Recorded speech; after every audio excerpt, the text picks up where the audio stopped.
Hey y'all, in this video, I'm gonna show you how to do this beautiful curly set and show you my signature defining technique, starting with this beautiful head of hair. This is a client that is loyal. When I say loyal, I've been seeing her for the past, she's been seeing me for like over 8 years now. So she's like family. And I'm so thankful that she trusts me to do whatever I want, whatever is needed when it's needed. And because of that, her hair is always thriving, always healthy, and always beautiful. So she came in for a routine trim. Trimming is so important, y'all, just to make sure your hair doesn't start to tangle and lose its shape and make it hard to style.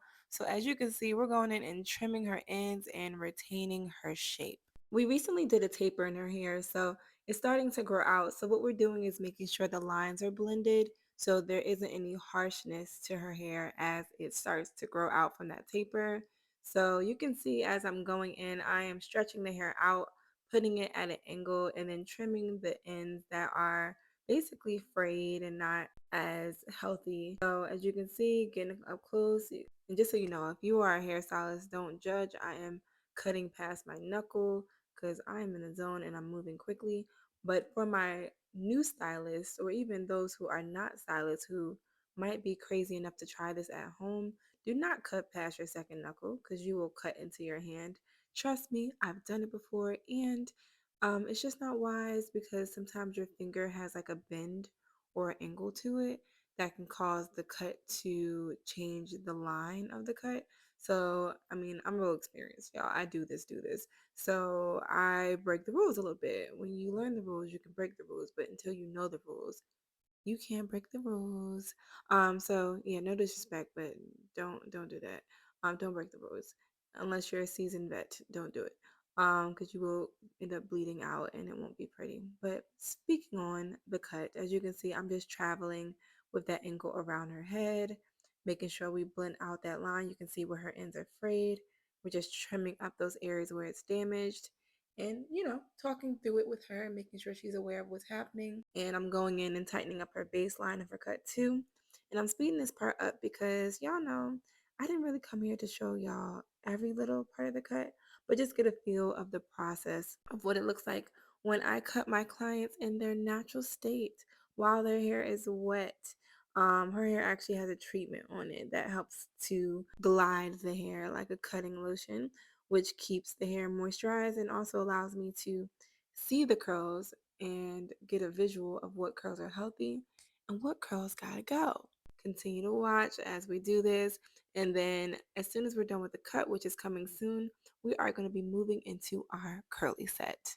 And a big thing on getting your hair cut in its natural state, or if you're the one doing the cutting, it is a specialty. So not everyone should be doing this unless you are just really comfortable with dealing with textured hair. It's really important to keep that tension. You can see how much tension I have on the hair as I glide out and cut off those ends. If your tension is not consistent, then you will find that it will be jagged and uneven and also yeah, just very inconsistent. My clients who get this cutting technique, they can actually blow dry their hair and it still be even, you know what I mean? So anywho, as you can see, I'm starting with my coconut milk. I'm using my honey almond foam. I'm using organic styling gel. My influence products are my favorite go-to for natural hair who needs that love. So that leave-in is the hydration foundation, so it has a lot of movement and easy to work through with my comb and detangle. And once we get the hair section off how we want it, I'm also going to be using the curl gel. I'm not using that quite yet, but I just wanted to show you the sea moss curl gel. But once the hair is sectioned off, I'm using my crocodile clip to section it off. If you like this clip, I can link it from my Amazon, and all the other products will be linked in this video as well. But I always start with my honey almond foam as the foundation. This will give the hair shine, it'll give it moisture, and give it movement. I start with that on the roots, and then I get my organic styling gel and put that on the ends. The organic styling gel gives you a firmer hold, not crispy, but something that's firm but still very pliable. And I just add hair to it and I brush those together. So foam at the roots, gel at the ends, and that helps to make sure that you have the moisture and the definition starting from the roots, and then that firmer hold and shine for the ends. And we just work those through, making sure it's saturated from root to ends, you see?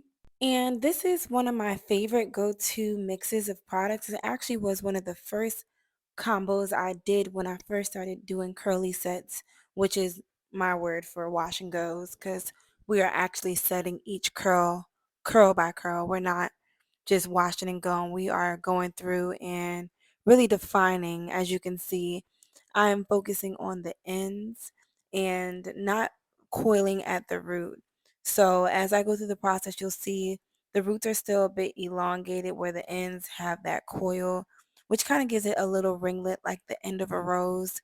It almost gives it a nice like bouquet of curls. So I really take my time and just focus on twirling the ends, not the roots, because if you start to twirl up the root, then you now have a finger coil and it does not have as much movement and it does not bounce. It's just tight and flat. So really just make sure you're focusing on the ends and not the roots. And you'll find that when you're done, your hair is going to have a whole bunch of movement, a whole bunch of body, a whole bunch of bounce. So here is another shot of me going through and just coiling on the ends. This is so important, y'all.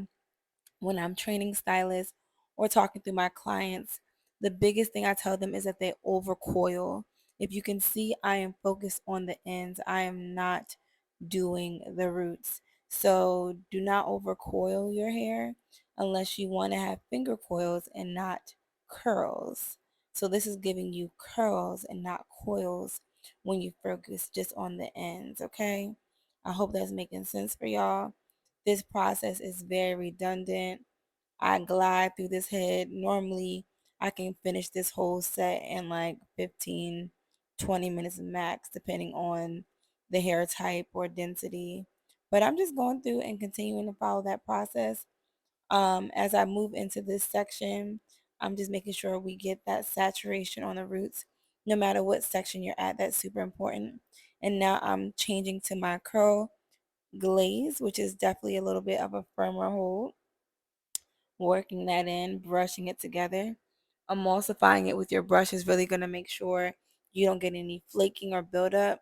A lot of time the buildup comes from the hair not being brushed thoroughly and the gel or product drying in clumps. So really make sure you go through and blend those products together and you'll find that it is way less likely you see any residue. I don't get any residue on these sets because I make sure they're blended well together and the hair is completely saturated. It should always look sudsy and soapy. That's how you know you did it right, okay? You'll find that once you get into your rhythm, it starts to go a lot faster. I know new clients who start or stylists who start with this technique. It can take them longer, like an hour, until they find their flow. But once you find your flow, it's going to move so quickly. Like I said, this set probably took me about 15 minutes to do for my client. But of course, I want to speed it up so you can get as much knowledge as you can without having to stay here all day, you know? But if in the future you would prefer me not to speed it up, I don't have to speed it up, y'all. I can have y'all watch every detail, even if it's redundant. If y'all are into that, I got you, okay? So now that I'm getting to the front, I do want to slow it down because I'm showing you how I handle these looser curls. I'm just going in and redefining those ends, but letting those roots kind of just fall naturally instead of coiling at the roots. I'm only coiling those ends to reinforce definition. So as you can see, I'm kind of dragging and dropping and then piecing it apart and coiling the ends. So I'm not doing a whole bunch of shingling or coiling at the root. I'm dragging and dropping. And then as you can see, you get that wave of the curl. And I'm just going to show how if I define it really tightly, it's going to be tight at the root. So instead of doing that, I'm going to drop it and define it on the ends. So if you drag and drop, you'll get more length rather than if you just coil it up high, it'll shrink up a lot more at the top. And a lot of times people want to see more length.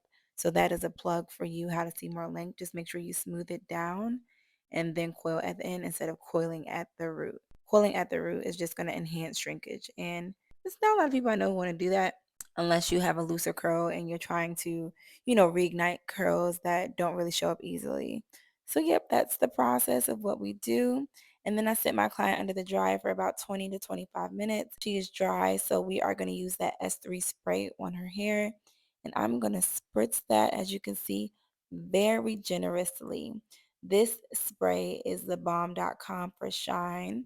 It has UV protection, so it protects you from the sun. It doesn't have any weight. It just glosses up whatever you've done. So you can see I'm fluffing it out a bit, rubbing my hands through it, making sure every angle of the head is sprayed and sealed. So if she's outside in the elements, it's way less likely that her hair will be disturbed. And yeah, can you see that shine? Can y'all see that movement? Can y'all see that hair? Oh my gosh, it is gorgeous. Yeah, so we did what needs to be done. She's shaking her head and she's in agreement. The curls are curling, they are defined, they are luscious. And this is how we do a curly set. I pray that this video was helpful for y'all. I'm making sure y'all see it from every angle. As you can see, her before had not as much luster at all. And as you can see, the after is giving just luscious shine. The trim that we did shows off her roots a lot more, but her hair looks phenomenal. I appreciate y'all for taking the time to learn from me and watch this video. If you like this, make sure you comment, subscribe, and share. And if you want more videos like this or something different, let me know too. I'm here to serve you. Love you. Bye.